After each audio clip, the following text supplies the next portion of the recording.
E a CPI da Covid-19 recebeu hoje Natália Pasternak e também Cláudio Maerovitch. A presença dos cientistas foi um requerimento dos senadores Renan Calheiros, Randolfo Rodrigues e Humberto Costa. Os parlamentares alegam que os especialistas têm condições de esclarecer qual é a melhor forma de enfrentamento à crise sanitária.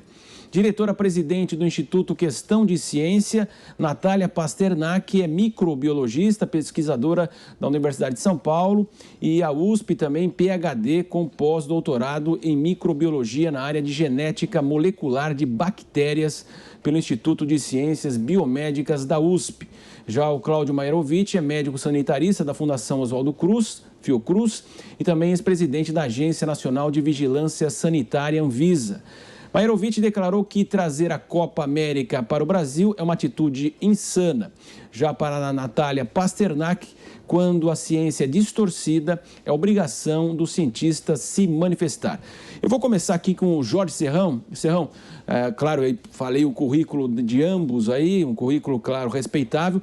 Como é que você avaliou a participação desses especialistas e, ao mesmo tempo, o embate lá entre os governistas e a oposição na CPI? Sim, são profissionais de saúde respeitáveis da área da ciência, só que o que acontece no Brasil é jogador de futebol e cientista, quando desanda a falar de política, sempre dá confusão, sempre gera, volta ao assunto, a tal da polêmica inútil.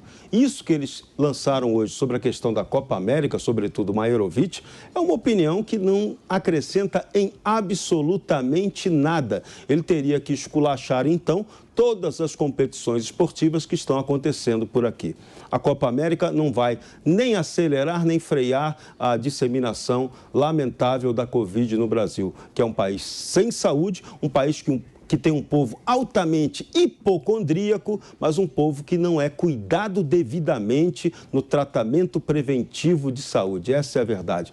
Repito novamente, até encher o saco, hein? A maioria das pessoas não sabe se sofre de comorbidade. Eu, o idiota aqui, não sabia se sofria. Um dia eu descobri que sofria. Um dia eu fui fazer uma esteira no cardiologista, deu pressão 25. Imagina, o cardiologista falou para mim, você vai morrer agora, Serrão. Não morri. Aí me passou um monte de remédio, eu tomei o remédio. Descobri que tinha uma comorbidade cardíaca. Mas eu não sabia. Fui descobrir aos 50 anos de idade e venho me tratando há bastante tempo sobre isso. Então, o Brasil tem que melhorar muito em relação à saúde pública. Esse é um fato concreto. Nossa população toma muito remédio, agora está adorando a aventura de tomar vacinas que a gente não tem certeza absoluta se elas têm eficácia, mas estamos nós ali fielmente, ratinhos de laboratório, a gente tem que acreditar em alguma coisa, né? A vacina é a possibilidade, na teoria, é o que previne, o que pode combater uma pandemia. Em tese, não tem outro remédio a não ser a ação preventiva, que pode atenuar a entrada de vírus, mas não tem outro jeito, então toma-se vacina. Mas o brasileiro, ele não sabe disso, não sabe, não tem ciência de se tratar corretamente. E na CPI, o que motivou a convocação desses cientistas? Foi exatamente para comprovar a tese já acabada, já pronta, já pré-elaborada de Renan Calheiros, de que o presidente Bolsonaro, a sua gestão foi incompetente no trato da pandemia no Brasil. É isso que ele vai botar no relatório final, já se sabe que isso está pensado desde o começo, e ele vai colocar isso lá e vai haver contestação da oposição, e a CPI é um órgão político, não judiciário, nem jurídico. Então isso vai gerar o quê? Apenas confusão. Não tem possibilidade de haver impeachment do Jair Bolsonaro por causa disso, porque ele tem força na Câmara dos Deputados, então vai ficar o dito pelo não dito, só que isso desgasta a imagem de quem é um candidato à reeleição como Jair Bolsonaro. O papel dessa CPI é tentar facilitar o trabalho da oposição para que ela consiga derrotar Bolsonaro e atender aos demandos do establishment, que não quer Bolsonaro de volta. Como também não quer Lula de volta, mas a tal da terceira via não aparece. Então, haja vacina, Brasil. Agora, Amanda, como é que foi esse choque, então, da ciência e as ações do governo do Bolsonaro? Os depoimentos hoje foram muito bons. Marcelo, só quero voltar atrás, só para fazer uma observação antes. Não é verdade que não existem estudos mostrando que comprovem que a máscara funciona. Há estudos, sim, mostrando que o uso de máscara corretamente por todas as pessoas em um ambiente fechado reduz substancialmente a contaminação pelo SARS-CoV-2. Isso é um consenso na comunidade médico-científica e é recomendada por todos os principais órgãos de saúde do mundo. A Agência de Medicamentos Europeia, a Agência de Vigilância Sanitária, o equivalente americano, que é a FDA, né? O Instituto do Centro de Controle de Prevenção de Doenças nos Estados Unidos, a OMS, todos os principais órgãos de saúde, comunidade médico-científica, recomendam sim o uso de máscara, principalmente as N95 e PFF2, que vedam bem. A principal contaminação não é por superfície, a principal contaminação do SARS-CoV-2 é pelo ar, é pelo contato, ou gotículas ou pelo aerossol. E principalmente a PFF2 consegue fazer bem essa vedação. Quando todo mundo usa dentro de um ambiente fechado, é muito eficaz. Então, não é verdade que as máscaras não funcionam, elas funcionam sim, e há muitos estudos demonstrando isso. Sobre o depoimento de hoje, acho que foi muito interessante, porque foi uma aula explicando porque o tratamento precoce não funciona, porque a imunidade de rebanho não é factível e porque as políticas públicas adotadas pelo governo federal foram tão equivocadas. Logo na apresentação, a Natália Pasternak já deu uma aula listando todos os principais estudos do mundo, com desenho robusto, controlados, duplo cego, padrão ouro, sucessivamente mostrando ao longo do ano passado que a cloroquina não funciona, não aumenta, não reduz a mortalidade pela Covid-19. Ela disse até que já testaram em tudo, macacos, roedores, testaram em humanos e viram que não funciona. E ela completou, só não testamos nas emas porque elas fugiram. A cloroquina, ela só funciona em células genéricas, em células de rins de macaco. Quando ela foi testada em células pulmonares, ela mostrou que não havia eficácia, justamente porque a cloroquina ela não é capaz de inibir a porta de entrada do SARS-CoV-2. Ela é capaz de inibir uma outra porta de entrada, mas não a que o vírus, o SARS-CoV-2, usa para entrar na célula, e é por isso que não funciona. E ela também mostrou estudos que são chamados de PrEP e PEP, tanto estudos que são feitos de forma profilática em profissionais de saúde, por exemplo, que têm grande exposição ao vírus, tomaram a cloroquina para ver se isso evitava a contaminação. Não funcionou. Também fizeram estudos em pessoas logo no dia seguinte de serem contaminadas, assim que foi diagnosticado, já começaram a fazer o tal tratamento precoce. Também não funcionou. Então, não é verdade que não funciona só em pacientes hospitalizados. Também não funcionou em pacientes pré-hospitalares, ambulatoriais. E ela lembrou que a ciência é um processo em construção. Se isso for revisto lá na frente, só vai ser revisto se aparecerem novas evidências científicas robustas. Mas as que existem hoje não permitem dizer que tratamento precoce, seja cloroquina, seja ivermectina, funcionam. E o ponto é esse: elas não podem ser usadas, esses medicamentos não podem ser usados como política de saúde pública. Recursos públicos não podem ser administrados, não podem ser gastos aí, se não há evidência científica que comprove a eficácia desses medicamentos. E aí, no fim, o Cláudio Maiorovic também fez uma longa explicação sobre por que a imunidade de rebanho não é factível, né, só pela vacina, porque pela contaminação natural isso teria um custo enorme de casos e mortes. Mesmo assim, a gente ainda estaria sujeito à circulação do vírus, com surtos e picos da doença. Então, isso não é factível, só é factível pela vacina. E aí, no final, a conclusão da Natália, para mim, de estudo, ela falou o seguinte: negar a ciência e usar esse negacionismo em políticas públicas não é falta de informação, é uma mentira. E, no caso, triste no Brasil, uma mentira orquestrada pelo governo federal e pelo Ministério da Saúde. Constantino, qual que é a sua avaliação? Até que ponto esses depoimentos vão implicar em ações contra o presidente Jair Bolsonaro ao final aí no relatório da CPI, Constantino? Não, isso é tudo evento, é tentativa de desgaste por meio de narrativas vazias por políticos disfarçados de cientistas, né?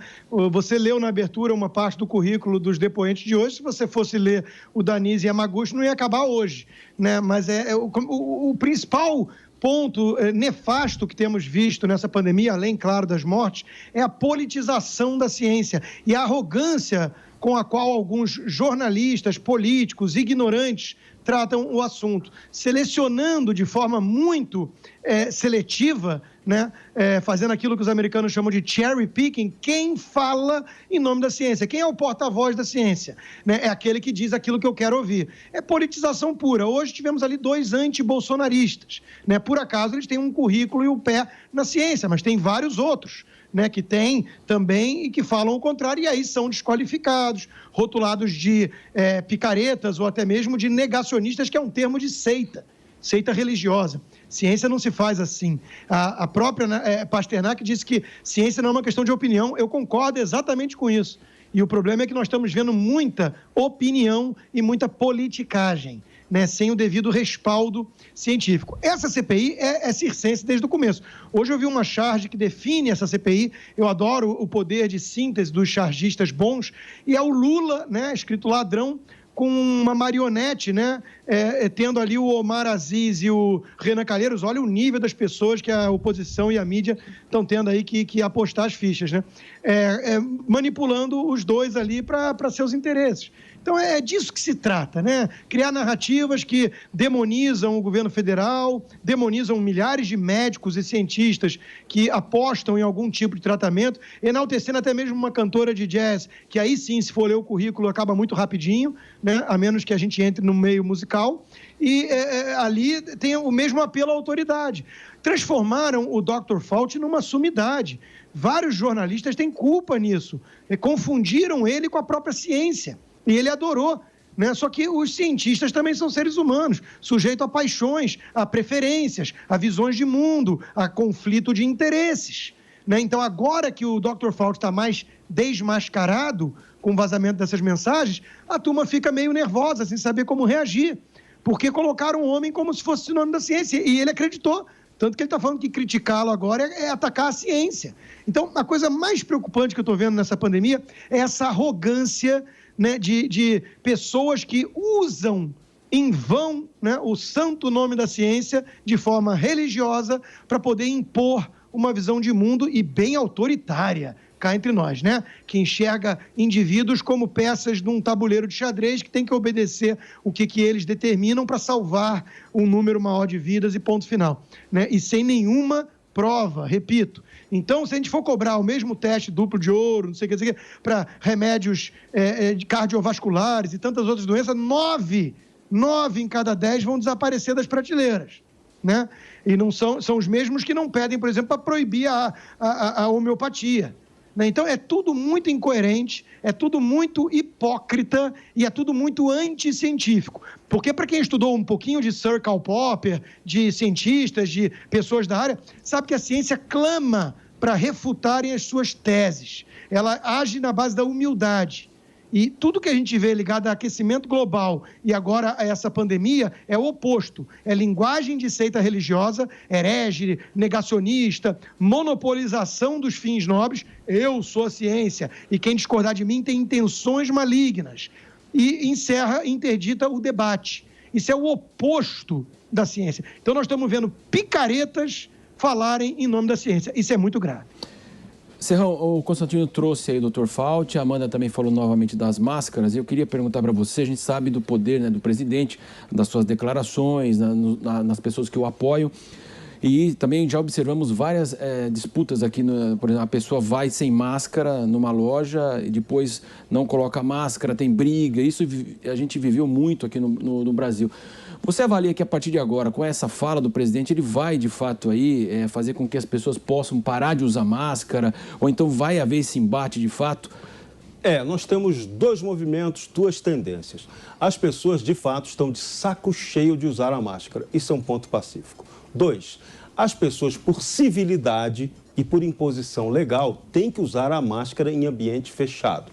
Agora, dizer que existem teorias científicas comprovadas de que o uso da máscara em ambiente fechado garante a sua proteção, isto não é verdade, é fake. A desgraça da teoria é a prática. Vou dar o exemplo real, prático, do meu compadre lá em Niterói, o Carlos Alberto Araújo. Ele foi com a família dele toda visitar a sogra, que estava internada com Covid num hospital em São Gonçalo. Quarto particular, bom atendimento, plano de saúde bacana. O que aconteceu? Eles foram para lá com toda a segurança, máscara PFF2, lavando a mão toda hora, tomando todo cuidado, álcool gel para lá e para cá. O que houve? Todos foram infectados pela doença da sogra. A sogra dele, infelizmente, faleceu. O Carlos Alberto e todos foram afetados, pegaram Covid. E o Carlos Alberto, que era um ex-atleta, quase morreu, quase dançou, não tivesse ele tido um tratamento imediato, que o irmão dele, que é médico da Santa Casa de Misericórdia de Barbacena, conseguiu dar o atendimento que o salvou. Então, pega sim, com todo cuidado, se você tiver de máscara, mesmo de máscara, PFF2, todo cuidado. Se aquela pessoa tiver ativa com Covid, vai infectar você. Então, a ciência tem que ser olhada com muito cuidado, porque a desgraça da teoria é a prática. Agora, o presidente Bolsonaro, de novo, ele erra a não defender o uso da máscara. Não adianta querer lutar contra o consenso coletivo nesse momento. Claro, o Bolsonaro está defendendo a liberdade, o direito de escolha de cada um, mas isso é muito diferente. Há um consenso na sociedade, foi criada toda uma fórmula, uma campanha de comunicação para dizer que a máscara é eficaz. Você não vai convencer a maioria desse senso comum, um senso comum modificado, um senso comum mascarado. Então, Bolsonaro pode ter prejuízos políticos por essa atitude, até pouco responsável, eu diria, que ele está tomando. Pode estar certo do ponto de vista da defesa da liberdade, mas está errado do ponto de vista da saúde, até contrariando seu próprio ministro da pasta. E lembrando, né, cada um tem que fazer sua análise, evidentemente, mas claro que o presidente tem toda uma estrutura médica por trás dele, tem helicóptero, avião, e tem o poder agora de falar isso aí, de usar máscara ou não usar máscara. Ele tem aí toda uma estrutura médica e a gente observou realmente a classe média alta aqui, que imaginava que estava o leito guardado lá à espera dele se ele pegasse Covid, e observamos aí que não havia mais leito, muitas pessoas morreram na fila. Então a pessoa tem que avaliar muito bem essa questão da sua autoproteção, como você disse, Serrão.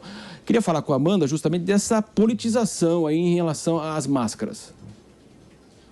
Marcelo, vamos ser muito claros aqui, né? O presidente gosta de causar. Ele joga para a torcida, ele gosta de chocar, ele vai para o confronto, ele gosta de ser disruptivo. Aí, quando todo mundo fala que tem que usar máscara, que é um consenso médico-científico, que funciona assim, é óbvio que se você estiver num ambiente com alta exposição como um hospital, você pode pegar, tem chance que você pegue, tanto é que a recomendação é que você não frequente esses ambientes, a não ser que você já tenha tido a doença, né? O paciente com Covid não pode receber visitas, ficar lá só com os médicos, mas no dia a dia, em ambientes fechados, num lugar em que todo mundo esteja usando a máscara, mesmo a máscara com mais, principalmente a máscara com mais proteção, a PFF2, a N95, já está fartamente comprovado que isso reduz a transmissão da doença. Então, é um sacrifício que você faz em prol da saúde pública, coletiva. É lógico que é chato, mas muito pior é pegar a doença, muito pior é infectar alguém. E por que é tão importante na Covid-19? E voltando aos e-mails do Fauci, ele explica isso depois, na época em que ele aconselhou uma colega, uma amiga, você não precisa usar máscara, é só para pessoas que estão infectadas, ainda não se sabia, aqueles e-mails datam de março de 2020. Depois ficou claro que mesmo, essa é a parte cruel da Covid, mesmo a pessoa assintomática, ela já está transmitindo a doença, ela tem uma carga viral, por isso é importante que todos usem máscara, porque você demora, às vezes, para descobrir que você está doente. Tanto é que, às vezes, você está doente, vai fazer um teste PCR, dá negativo, você volta dali a alguns dias e dá positivo. Enquanto isso, você está espalhando, você está disseminando o vírus. Então, é um dever de cada um, um dever individual em prol do coletivo usar máscara. E o presidente faz isso porque é a arma política dele, porque ele é o único líder mundial. Eu juro, eu acho que não deve ter mais ninguém que faça isso, a não ser o Alexander Lukashenko, que acha que cura Covid com vodka e sauna. Fora isso, acho que só o Bolsonaro fala uma barbaridade dessas. Foi o único líder mundial que não acreditou em vacina desde o começo, que joga contra a máscara, que promove a aglomeração. Ele nunca usou máscara. Esse é o discurso dele. Isso só convence a galera dele, a bolha dele. Para o resto do Brasil, isso não faz sentido. Mas ele gosta de chocar, ele está fazendo lá para o público, está falando com o público das redes sociais dele. É o método, é a maneira de fazer política dele, embora seja muito desgastante, contraproducente e muito ruim para um país em pandemia. Você, Constantino? Ô Marcelo, veja bem, se o presidente está indo à contramão dessas lideranças globais do Ocidente de hoje, acho que ele está num bom caminho, né? Imagina se ele fosse que nem o Justin Timberlake, ou Trudeau, ou Bieber, sei lá do Canadá, ou o Macron da vida, né? Aí ele seria mais parecido que nem com um certo governador de um estado importante do Brasil. E aí eu volto a isso, né? Que, aliás, aparecia de máscara o tempo todo e pegou o Covid. Veja, o presidente está defendendo liberdade. E outra coisa, ele está defendendo aquilo que ele enxerga como verdadeiro. E tabus estão caindo. Eu dou um exemplo. Quando ele e o Trump falavam da origem laboratorial do vírus chinês, eles eram tratados como malucos, ridículos, eram recebidos com risinho de deboche por esses nossos militantes disfarçados de jornalistas. Hoje está o Joe Biden pedindo investigação com o apoio da União Europeia. Mas que curiosidade! E a imprensa finge-se de boba, não assume a culpa, não pede desculpas, não faz meia-culpa. Pelo contrário, edita na calada da noite os textos passados para suavizar o nível de deboche que tratou quem levantava essa hipótese. Então, a história da máscara é igual. O Dr. Fauci tem os e-mails revelados e não é só datado, não. Ele depois foi no Senado ser sabatinado. O Rand Paul, que é médico, cobrou isso dele e falou, mas você continuou usando máscara depois de... Só quando estava na frente das câmeras. Tem uma que pegaram ele no estádio com a máscara abaixada e os dois do lado com a máscara, né? Usando. Mas depois da vacina... E aí ele pressionou, falou, então era um teatro, ele lá vem você de novo com essa de teatro. Era um teatro? E ele meio sem graça falou, não, simbolismo. Ah, simbolismo. Bom, tem gente que valoriza a liberdade, não está afim de ficar pro resto da vida cumprimentando os outros de longe, que nem oriental e de máscara. Tem gente que valoriza o contato humano. Então, a vida não é feita de só maximizar o grau de proteção de higiene. Se for assim, a gente não sai de casa, fica todo mundo... vai ficar as figuras andrógenas, esquisitas. Cada um tem um perfil diferente para risco na vida. Eu já cansei de dar o exemplo aqui, morrem 30 mil pessoas por ano de carro, acidente de carro. Vamos proibir os carros, se a única coisa que interessa na vida é poupar uma vida. Então, para com isso, as pessoas estão reagindo de forma diferente, só que estão sendo demonizados aqueles que não são os apavorados, histéricos, medrosos ou com interesses políticos perversos que ficam fazendo um discursinho para inglês ver o tempo inteiro de máscara de frente da câmera. Isso é patético, isso é ridículo, isso não tem prova. Outra coisa, a influência do Bolsonaro. Vem cá, os seres humanos não são seres autônomos com volição, não? Por que alguém seguiria o mau exemplo do presidente Bolsonaro e não o ótimo exemplo do João Dória? Por quê? Estão tratando os seres humanos que nem seres autômatos? Incapazes de julgar e filtrar? Eu trato o meu público com respeito. Por isso que eu trago argumentos e deixo eles julgarem. Ao contrário de muitos jornalistas que querem empurrar a história, porque acham que a plateia é ignorante, é um bando de idiota. Eu trato o ser humano com respeito. Eu acho que as pessoas estão vendo o show de hipocrisia de um lado e de interesses políticos, e em nome da ciência, e do outro lado pessoas um pouco mais normais.